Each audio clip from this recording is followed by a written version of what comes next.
Shalom Bapak Ibu Saudara yang dikasihi Tuhan.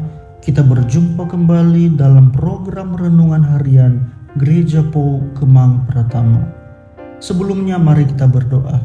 Bapa di sorga, kami sungguh bersyukur atas cinta kasih-Mu yang senantiasa ada bagi kami. Terima kasih atas penyertaan-Mu di sepanjang malam yang telah kami lalui. Saat ini kami mau membaca dan mau merenungkan kebenaran firman-Mu. Kami mohon berikanlah kami hikmat supaya kami memahami akan kebenaran firman-Mu dan terlebih kami dimampukan oleh Tuhan untuk melakukan dalam segenap kehidupan kami. Berkatilah waktu ini di dalam nama Tuhan Yesus Kristus. Amin. Tema perenungan kita pagi hari ini adalah gugatan Allah. Di dalam bacaan Yehezkiel pasal 20 ayat 30 sampai 44.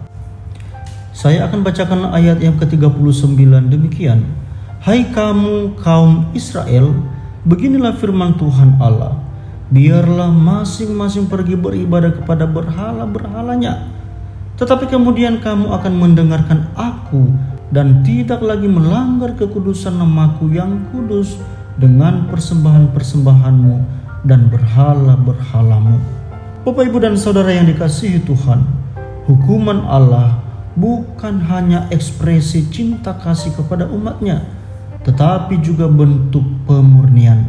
Allah murka terhadap umatnya karena mereka telah melanggar dua perintahnya, yaitu pertama, mereka dengan sengaja mengikuti perilaku leluhur dan berzina rohani dengan dewa-dewa bangsa asing, seperti tertulis di dalam ayat 30.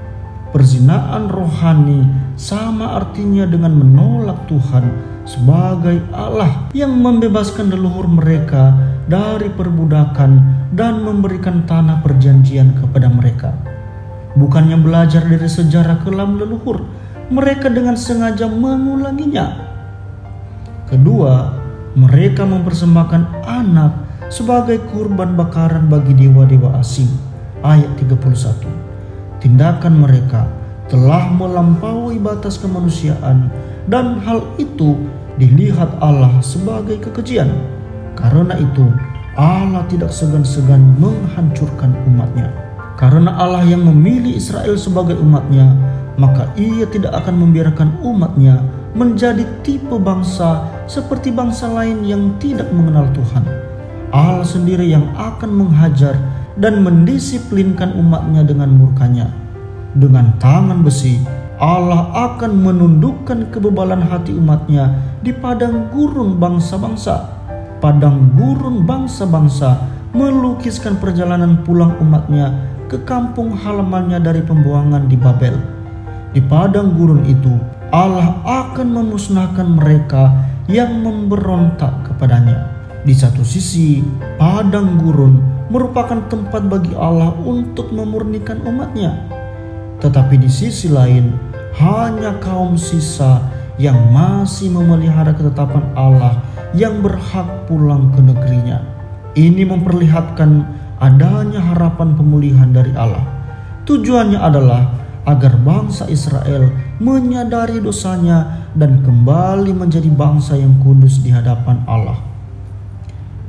Bapak, Ibu, dan saudara-saudari yang dikasihi Tuhan, Allah murka karena Ia mengasihi umatnya. Di balik amarahnya ada pemulihan yang dijanjikannya. Sebab itu, hiduplah sesuai dengan kehendak Tuhan. Mari kita berdoa. Kami mengucap syukur ya Tuhan untuk renungan firman Tuhan pagi hari ini.